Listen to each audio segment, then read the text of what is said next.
All right, hearing no objections, on to Chapter 8.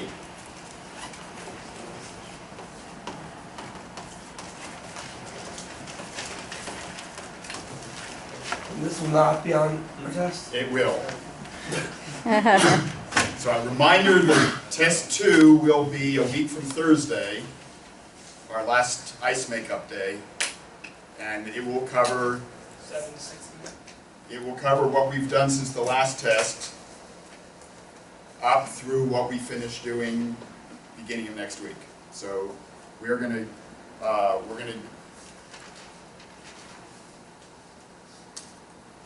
will actually, I will probably not put section 8.3 on there, but I'll let you know. But we're going to do section 8.2 for the next few days. Section 8.1 is for you guys to read if you haven't already read it. It's an overview of what happens in Chapter 8, together with two problems that are both on your challenge problem list. So it's a very brief section to read. But basically it's saying what I've already told you, that where we're headed is that the goal is the fundamental theorem of calculus and applications. So the fundamental theorem of calculus in this setting is called Stokes Theorem.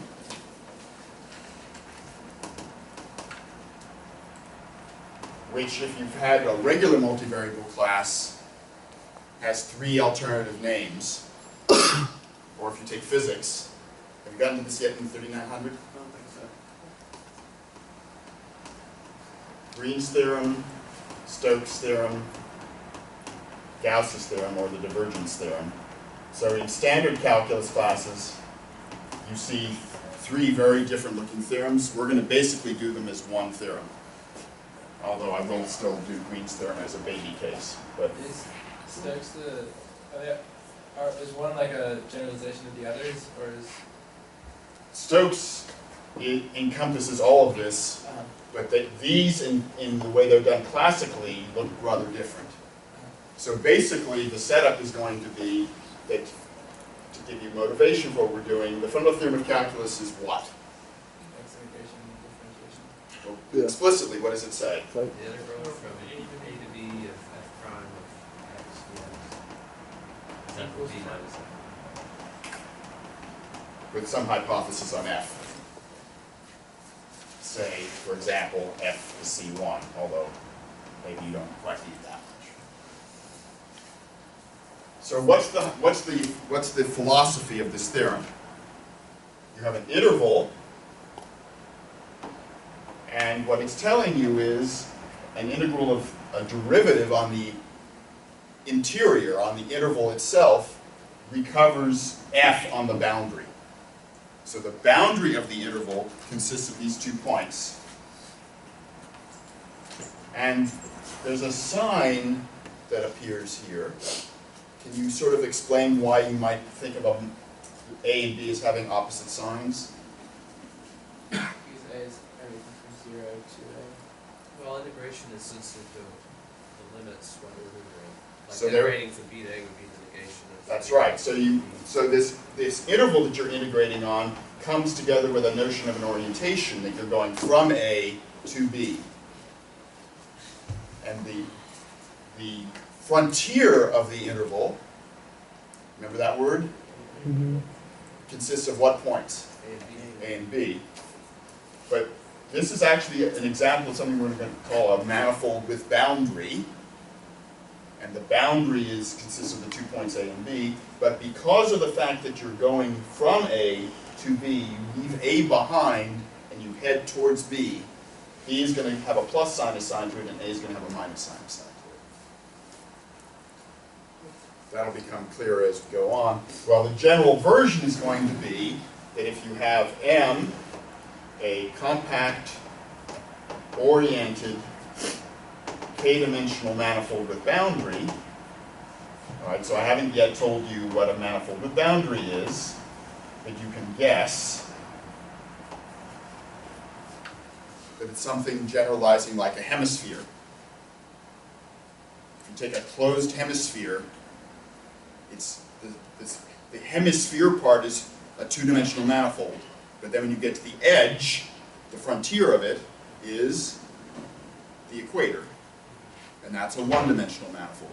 That's the boundary of the two-dimensional hemisphere. So that's, if we're going to generalize that and talk about manifolds of boundary, and then the theorem is going to be that, and you're not going to understand this for a few weeks, but it's going to say you have something called a k-1 differential form, which we're going to start playing with today, and it's going to say that integrating the derivative over m is equal to the integral of the omega itself over the boundary of m.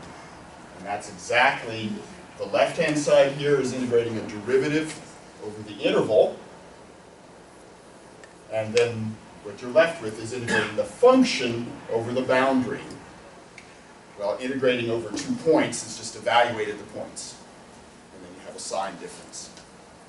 So this is where we're headed, and it's going to encompass all the theorems, and those of you who have done some physics, for example, with Gauss's law and flux, have seen these notions come up, but we're going to do them all together with some physics applications quite carefully. So it seems like a sphere wouldn't have a boundary, so will we not learn how to integrate over Well, spheres? no. So if you did a whole sphere, what's the boundary? Nothing. Nothing. So this is 0. Huh, okay. And so you get a theorem that says this is automatically 0. Okay. And we'll talk about the implications of that. If you can, like, if a one-dimensional manifold is the boundary of its dimension, then that is Manifold with boundary. with boundary. Can that be the boundary of like a three-dimensional manifold? No. So a fact to think about, if you take a hemisphere, it has a boundary that's the circle. What's the boundary of the circle as a one-dimensional manifold? Nothing. Nothing. That always happens. So if you take the boundary of something that's itself a boundary, it's all automatically empty. And there's an analog for that, which you'll see on the calculus side by the end of this week. Yes, sir. So that symbol there is the boundary of M, or Yes. the manifold with boundary? So this partial sign represents the boundary of, and this D represents what's called the exterior derivative. So you're gonna, by Wednesday, you're gonna know what that means. Which theorem is this? This is Stokes Theorem. But it encompasses, going back to the fundamental thing with calculus that you all learned in Calc 2. And it encompasses all these theorems that appear in a standard Calc 3 course. And I actually will do a couple of days of very interesting applications that will show you what differential topology is about as well. All right. So everything that we're going to do is based on your furry friend, the determinant. Are you surprised? No. Determinants, we've already agreed, compute what? Sine. Area, sine, volume. And integrals are about adding up pieces of volumes times things. So you're not surprised that determinants are going to come in, and the change of variables theorem is going to be integral, no pun intended, to everything we do in the next few weeks. Thank you, Davis. I literally thought you were going to say like something with integrals. So here's where we start, and we'll be back with determinants in a few minutes. So here's some notation. And we're at the beginning of a little bit of linear algebra. So everybody remembers our friend Rn.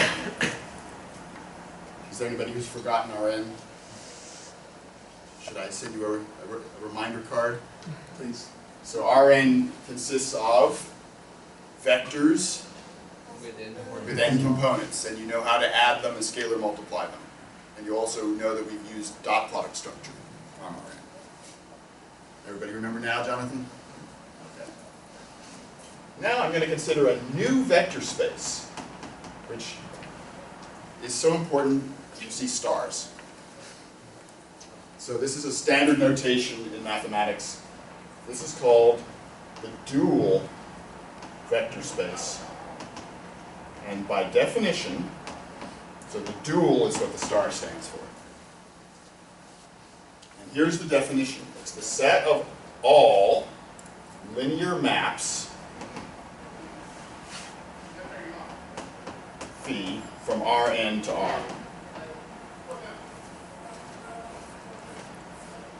So now we're back to the beginning of chapter 1, so I know you don't remember it, but can you give me an example of a linear map from Rn to R?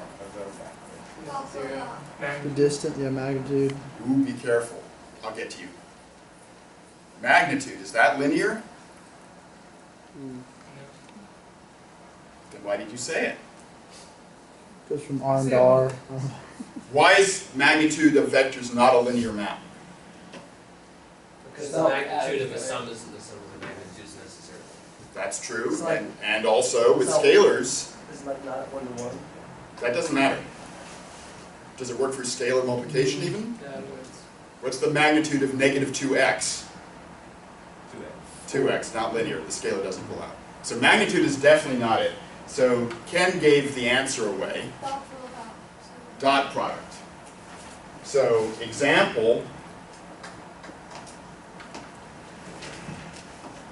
given any vector A in Rn, consider phi sub A. This is not the phi we were using last week when we were doing contraction mapping stuff. But I figure you were so used to phi subscripts, I would use it again. Consider the function that dots x with A. Is that linear?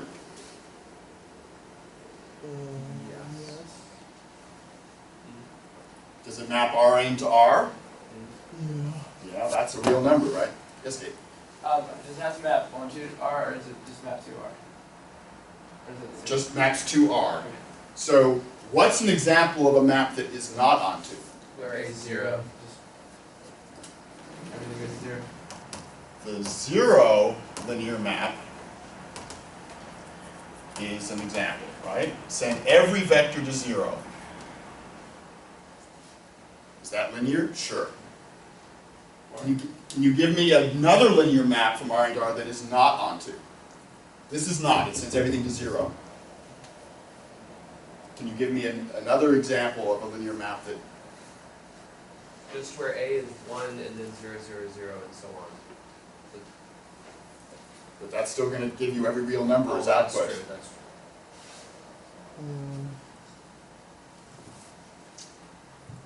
What's the geometric interpretation of this that we beat to death in the fall?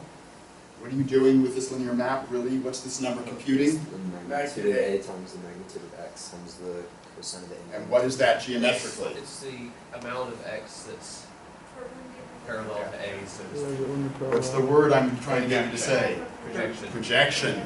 You're taking the vector A, guess I can put it in more dimensions. You're taking a vector A, and you're projecting all vectors on the line spanned by A. And if A is a unit vector, this is how much of X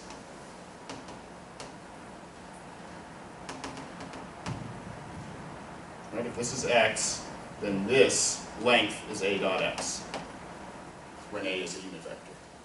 Remember this?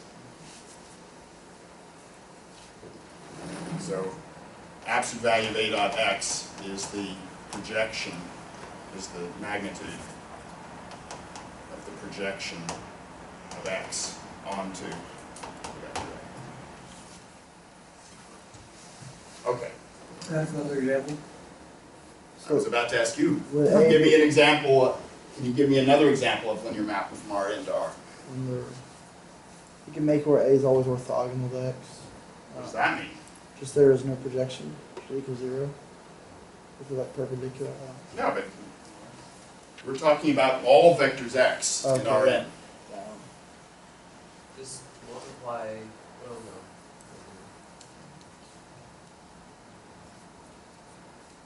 So Ken recalled that every linear map from Rn to Rm can be represented by a, well, I'm saying the general thing, Rn to Rm, an m by n matrix, the standard matrix of your linear map. Remember that? If you're mapping Rn to R, you get a 1 by n matrix.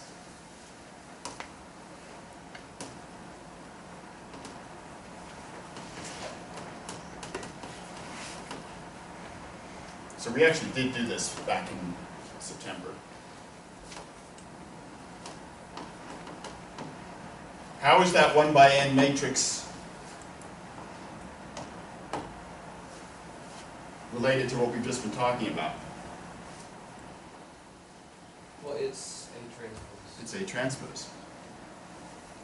So in particular, phi sub A is multiplication by, the standard matrix of phi sub A is A transpose. Multiply the vector by A transpose, that's the same thing as dotting A with X. So in fact, this is all of them. So when Jonathan said, can we have another example? The answer is no. And the zero linear map fits in this because you take what A? Zero. 0. So note, Rn star is again a vector space. It has a 0 vector, namely the 0 linear map. Can you add 2 linear maps and get another linear map? Yes. Sure. Can you scalar multiply a linear map and get another linear map? Sure. Anybody want to guess what the dimension of this vector space is? That was a hard guess, wasn't it?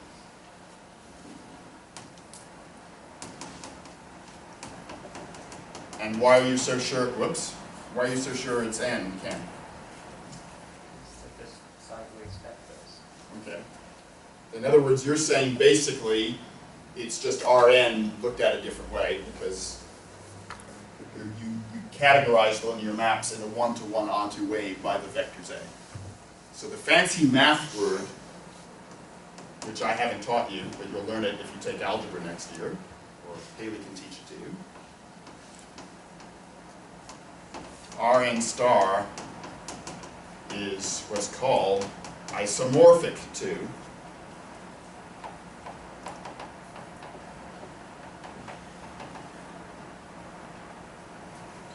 and that isomorphism preserves the vector space structure. So it's a vector space isomorphism.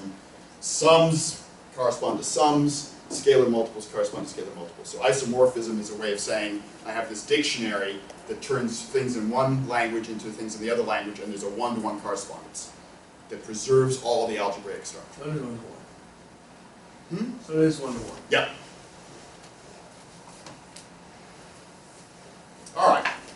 So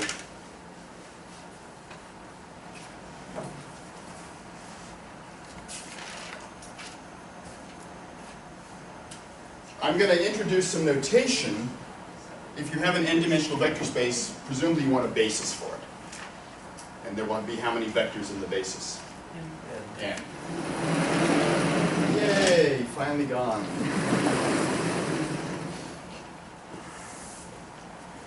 So here's some notation for the standard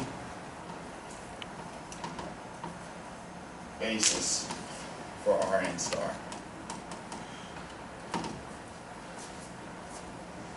What's the standard basis for Rn?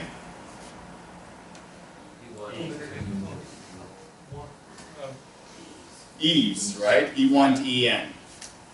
So if you took E1 to En, they should correspond by this dictionary we were just talking about to n linear maps.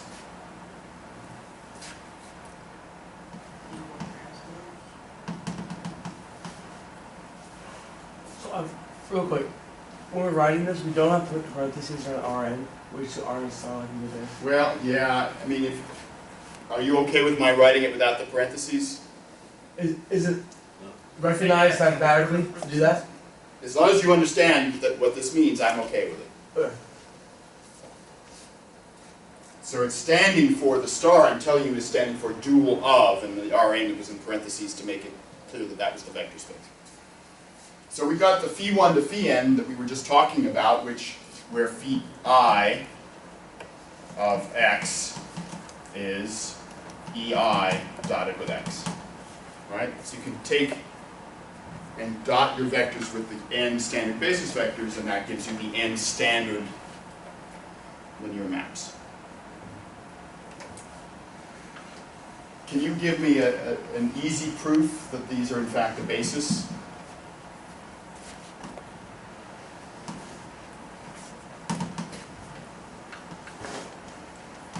Because any vector A can be expressed as a linear combination of standard basis vectors.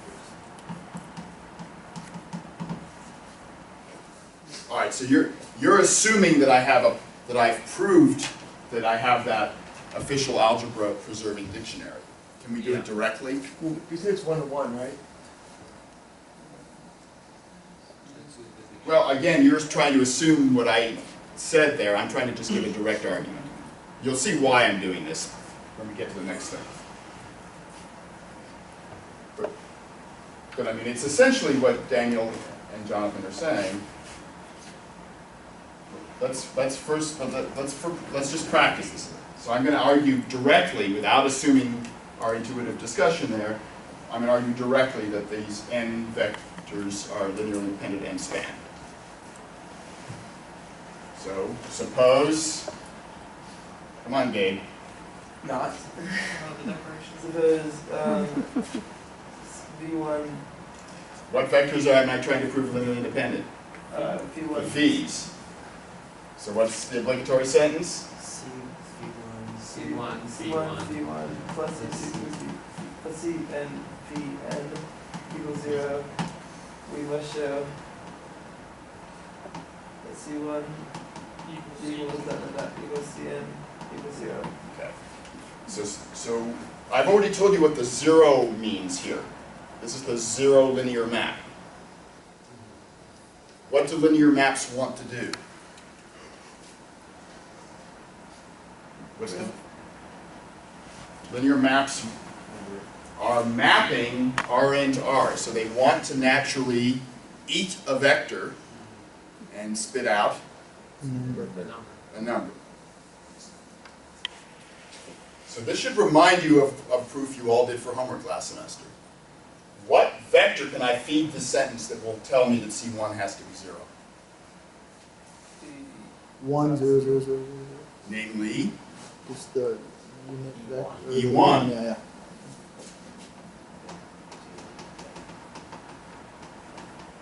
so I take this linear map, I feed it E1, and what does it spit out?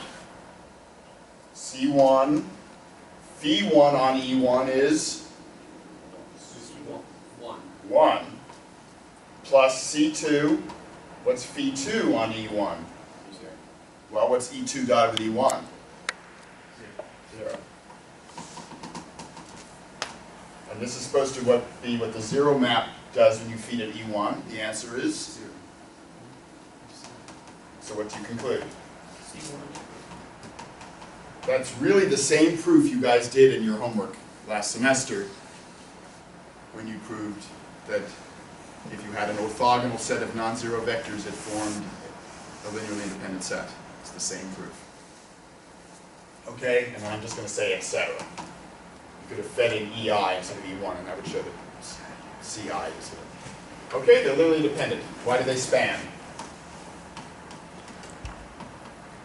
But don't like the theorem like there's n of them? Well, again, I'm trying to get around my intuitive hand waving here that this was Rn in disguise. I'm trying to just give a self-contained argument.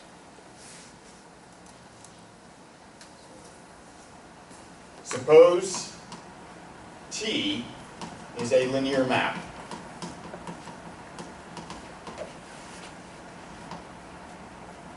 How can you find constants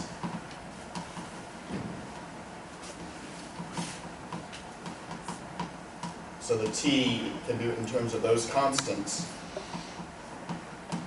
in terms of these allegedly standard basis vectors. How can you find Ci so that t is summation Ci of phi?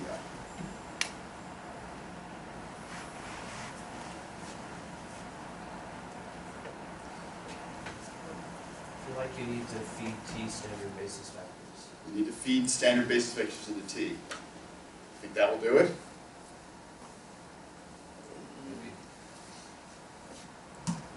What do you think Ci should be, Daniel? T1.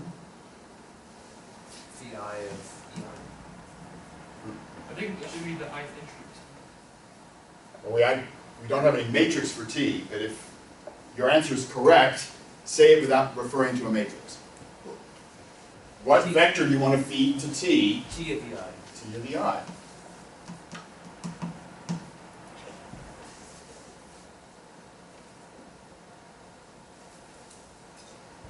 So if you use these for the c's, do you get the right answer when you put in any vector x here?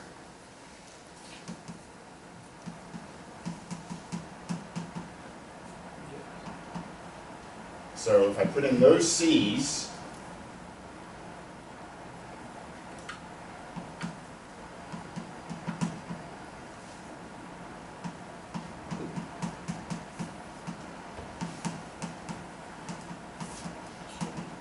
what's phi of x?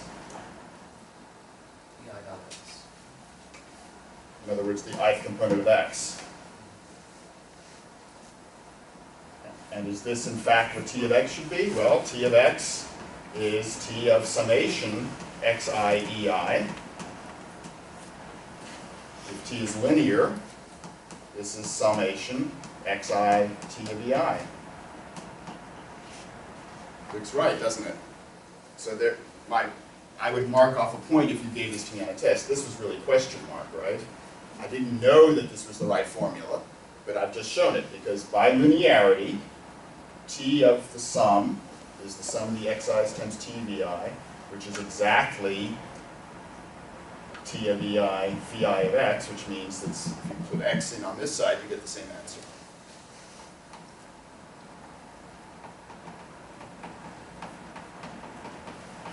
So those are the right c's, and that's how you find, given any linear map, it says there are c's. So these are in fact the basis. All right, well if this was all I was going to do, it would be pretty boring.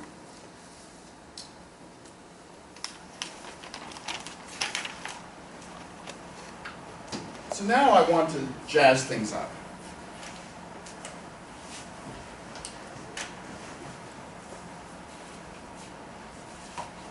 Consider now alternating. Oh, actually, before I do this, sorry. Alternative notation for reasons that you will see in a minute.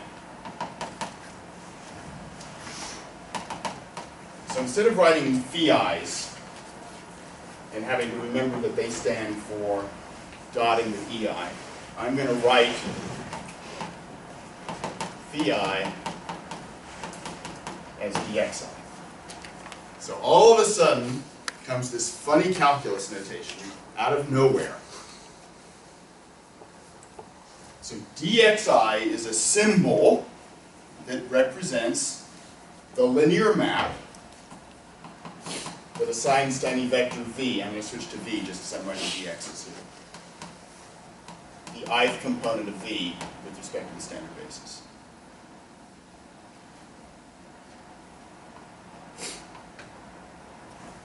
So you're perfectly within your rights to say, why did this notation get introduced? And the answer is going to be, you'll see. It's going to tie everything in with integrals and calculus. But all this notation, all this symbol means, it does not mean an infinitesimal amount of quantity x of I, even though the physicist in the room wants it to mean that. This symbol is standing for the linear map that finds the ith component of a vector.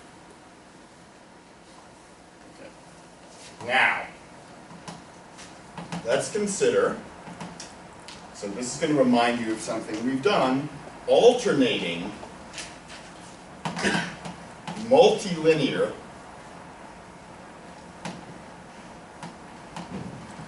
maps of k vectors in Rn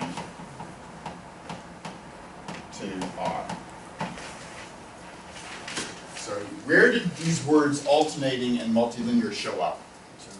Determinants. So here's some notation. These will again form a vector space, and the notation is going to be capital lambda k. So this is a capital lambda of Rn star. So this symbol has in it the k vectors. The fact that they're in Rn is this piece.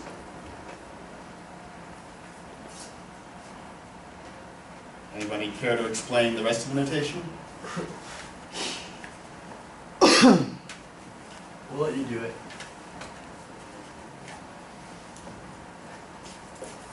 The maps to R is the star. And what's left? Alternating multilinear is the lambda. And that, of course, means. What does alternating multilinear mean again? So what does alternating multilinear mean again? So recall multilinear means that if you took t and you put in k vectors,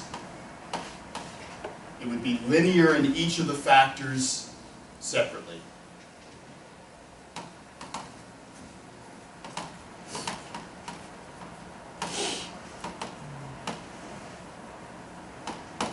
So in other words, if I put a scalar in the ith slot, what does this happens with the scalar? Pulls out. What's the other part of linearity? Addition. This is for any I, right? Between 1 and k. See, this is true for any slot. Similarly, in the I slot, if I put a sum of two vectors,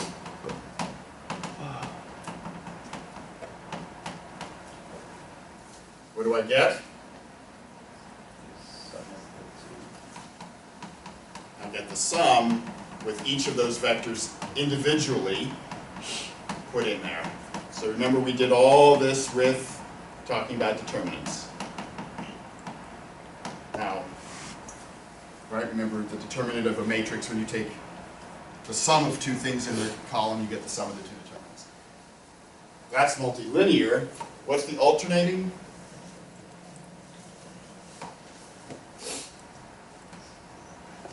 If you switch any two, it negates. Yeah. Switch any two of the vectors, you get a minus sign. So you take t of v1 to vj to vi to vk. In other words, I've imagined in the ith slot and the jth slot switching which vectors were in those respective slots. I get the negative of t of v1 to vi to vj to vk.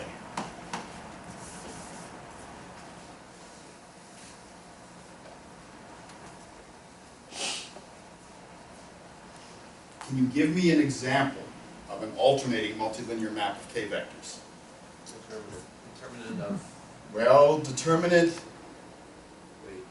Well, the determinant of the matrix whose columns are those vectors. what would you need? So the example, so Jackson, stop and think for a second. To take determinant, what stipulation do you have to make?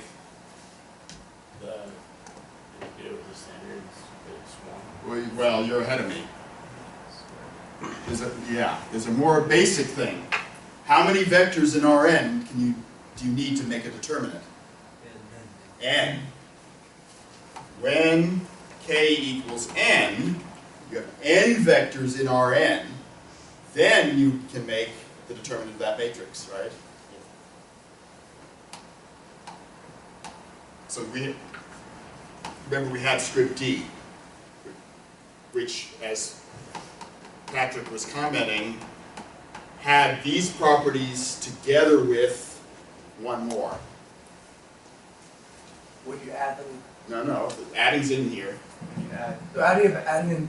No, you get the semi-basis. Yeah, if you put in the standard basis vectors, the determinant was 1. That was the additional condition.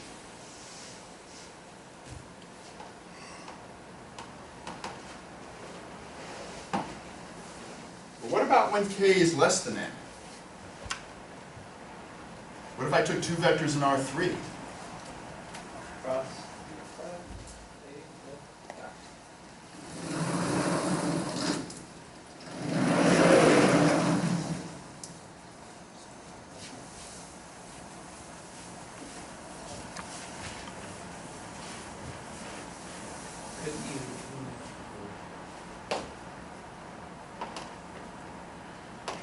Could you do the sum of those vectors dotted with an arbitrary fixed vector?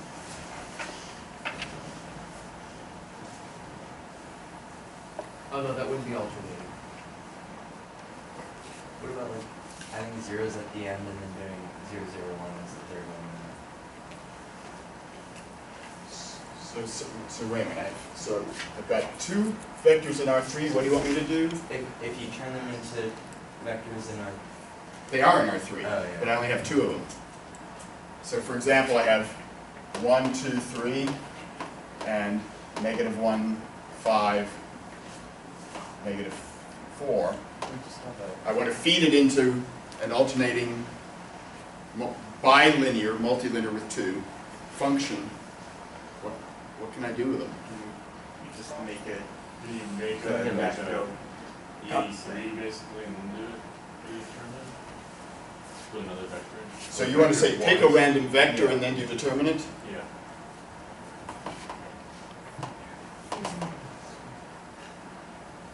Pick a random vector in A3, in R3, and consider, And not the non-zero.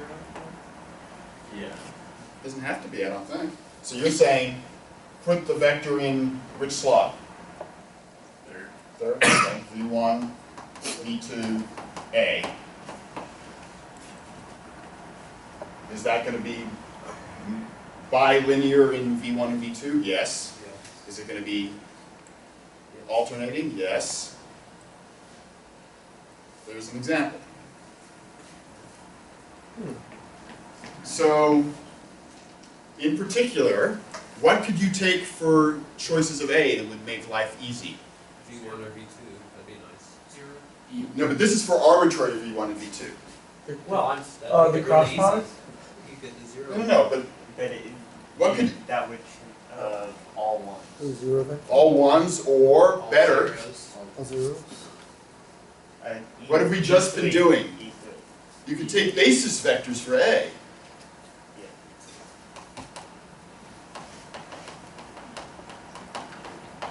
If you try those 3 different A's, what do we get for out? What do we get?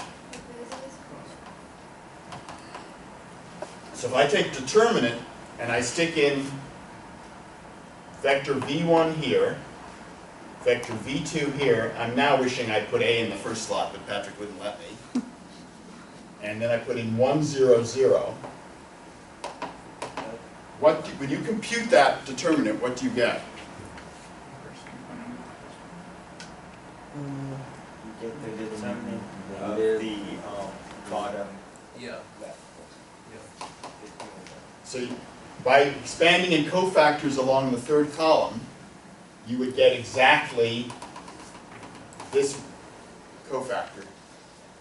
You would get exactly the 2nd coordinate of V1, the 3rd coordinate of V1. Remember, I haven't used this notation probably, but this means take the 2nd coordinate of V1, the 3rd coordinate of V1, the 2nd coordinate of V2, the third coordinate V2. In other words, I'm taking this 2 by 3 matrix, 3 by 2, sorry, matrix, and doing what? I'm taking the determinant of a square part of it. What else could I do along those same lines? You could choose any two rows. I could do that with any 2 rows. So if I wanted to do these 2 rows, it would be like picking E2 for this.